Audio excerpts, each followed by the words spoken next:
Et notre invité ce soir est Thierry Kefelec, préfet de Guyane. Bonsoir. Bonsoir.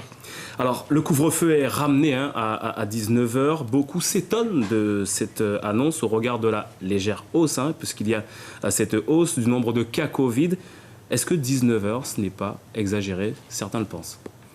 On peut imaginer ce que l'on veut. Ce qui est sûr, c'est que les chiffres du taux d'incidence, c'est quelque chose que l'on suit quotidiennement avec ce qu'on appelle les 7 jours glissants. C'est-à-dire qu'on a des tendances très claires. C'est que le taux d'incidence augmente, ne va pas s'arrêter.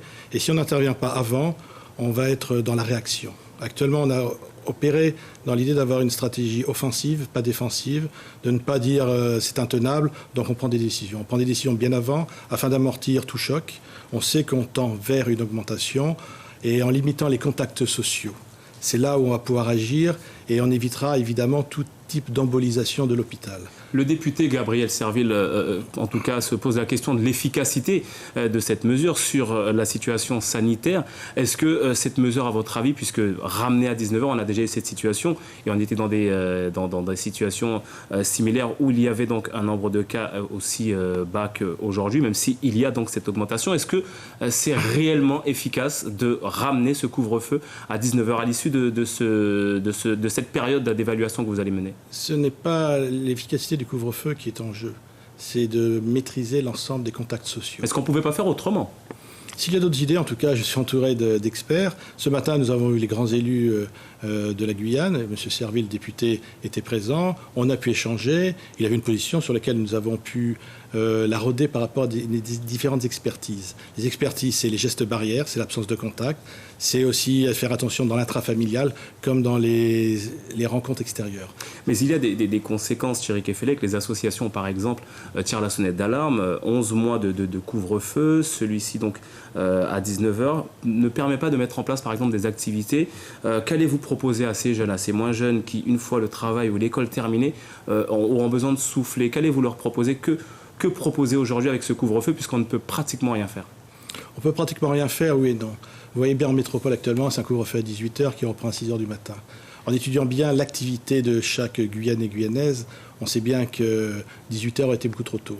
On a négocié avec Paris, et pour dire clairement, la Guyane peut vivre différemment. Donc on n'est pas dans un modèle, si vous voulez, de duplicabilité, de dire on va faire comme ce qui se passe en métropole. On a étudié le rythme, la respiration des gens ici. C'est une contrainte, mais si vous voulez, le prix d'un mort doit être dilué, je dirais, sur des efforts personnalisés. Chacun tend vers une 11 mois d'effort quand même pour le couvre-feu, pour la Guyane. Bien sûr, évidemment c'est un effort, mais vous verrez qu'à côté de ça, il y a des différences. On parlera tout à l'heure, je pense, de la matière économique, les restaurateurs. Évidemment, il y a des contraintes, mais on essaie toujours de diluer et de les mettre à la juste valeur, c'est-à-dire ne pas faire trop, parce que ça ne serait pas recevable, travailler l'acceptabilité sociale, et ceux qui s'engagent aussi individuellement, comme ces restaurateurs, on s'aperçoit qu'un protocole de 80 pages a été fait par la profession, il a été tenu, il a été contrôlé et on l'a intégré. Alors que beaucoup de critiques étaient tournées vers la Guyane pour dire faisons comme ailleurs, supprimons tout, attendons que la Covid passe.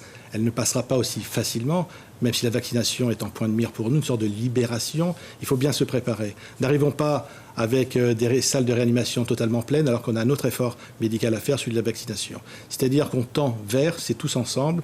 C'est encore un effort que je demande à chaque habitant, habitante de la Guyane, mais on sait que ça porte ses fruits, tout comme les gestes barrières, tout comme le rapport même intrafamilial qui parfois était assez difficile. En quelques mots, 12% des cas importés... 12% des cas Covid sont importés selon Santé publique France. Est-ce qu'il y a des mesures spécifiques là-dessus? Alors vous avez dû voir avant-hier une mesure avec les trois préfets ont discuté ensemble, Guyane et les îles Guadeloupe et Martinique. Il y avait une sorte de non-réciprocité, de dire des passagers prennent les vols. Et on s'aperçoit que là, pour la Guyane, le test PCR ou le test antigénique n'était pas obligatoire, il était conseillé. Mais parfois, certaines personnes considèrent qu'obligatoire, ils le feront, et s'il est conseillé, ils passent au-dessus. C'est tout l'intérêt individuel par rapport à l'intérêt général. Lorsqu'il n'est pas bien compris, on est obligé d'intervenir. C'est dommage, mais en même temps, c'est la seule solution et on connaît son efficacité.